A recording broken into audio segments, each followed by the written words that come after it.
अस्सलामुअलैकुम वरहमतुल्लाहि वबरकातुहू। नाज़रीन, मैं आपका मेज़बान हाफिज़ मोहम्मद फसीहुद्दीन मेदक और आप देख रहे हैं मेदक फास्ट न्यूज़। आइए डालते हैं आज की अहम खबर पर एक नज़र। आज हैदराबाद के सरूर नगर में कांग्रेस पार्टी के जानिब से मुनाकिदा अहम प्रोग्राम में प्रियंका गांधी शरीक हुई। आज इस प्रोग्राम में हल्का असम्बली मेदक से कांग्रेस पार्टी के कारकुनान मिस्टर मैडम बालाकृष्णा जो कि मेंबर हैं टीपीसीसी के, और इसी तरीके से उनके साथ टीपीसीसी के मेंबर मिस्टर सुप्रभात राव और दीगर अहम कांग्रेसी कायदीन मेदक से हैदराबाद के लिए रवाना हुए और इस प्रोग्राम में शरीक हुए।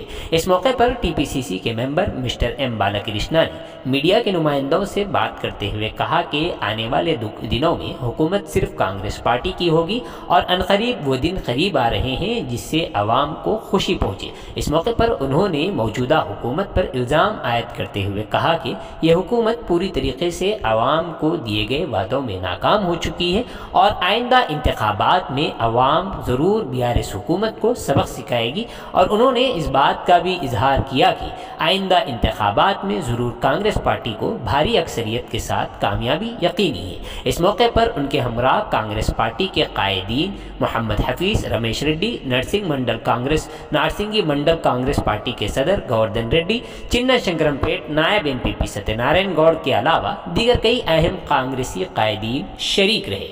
आइए इस सिलसिले में एक तफसीली रिपोर्ट आप हजरात के पेश खिदमत है। नाजरीन, जैसा कि आप देख रहे हैं, हम ज़िले मेदक की तारीख में पहली मरतबा उर्दू ज़ुबान में आप तक ज़िले की अहम खबरें पहुंचा रहे हैं। लिहाजा हम आपसे गुजारिश करते हैं कि आप लोग भी ज़रूर हमारे चैनल को लाइक करें, शेयर करें और सब्सक्राइब करें और साथ ही साथ बेल आइकन के बटन को भी दबा दें ताकि हमारी जानिब से जब कभी भी किसी भी किस्म की अपडेट दी जाए तो उसकी इत्तला आपको नोटिफिकेशन के ज़रिए सबसे पहले मिल सके।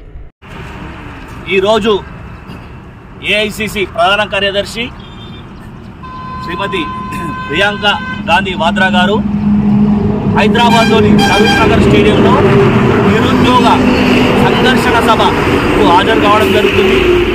ఆ సభకు కాంగ్రెస్ పార్టీ నాయకులు, కార్యకర్తలు, విద్యార్థులు, నిరుద్యోగులు పెద్ద సంఖ్యలో మెదక్ నుండి సరూర్ నగర్ స్టేడియానికి తరలి వెళ్తున్నాము। యువతకు సంబంధించిన యువత డిక్లరేషన్ ఇవాళ ప్రియాంక గాంధీ గారు ప్రకటిస్తున్నారు। జాబ్ క్యాలెండర్ కానీ, నిరుద్యోగ భృతి కానీ ఇట్లాంటి ఎన్నో విషయాలు ప్రియాంక గాంధీ గారు చెప్తారు। విద్యార్థులు, నిరుద్యోగులు అవన్నీ అక్కడ హాజరై ప్రతి ఒక్కరూ ప్రత్యక్షంగా కానీ, సోషల్ మీడియా ద్వారా కానీ, ఎలక్ట్రానిక్ మీడియా ద్వారా కానీ అందరూ కూడా చూడాలి, ప్రియాంక గాంధీ గారు ఇచ్చే సందేశాన్ని వినాలని చెప్పేసి కాంగ్రెస్ పార్టీ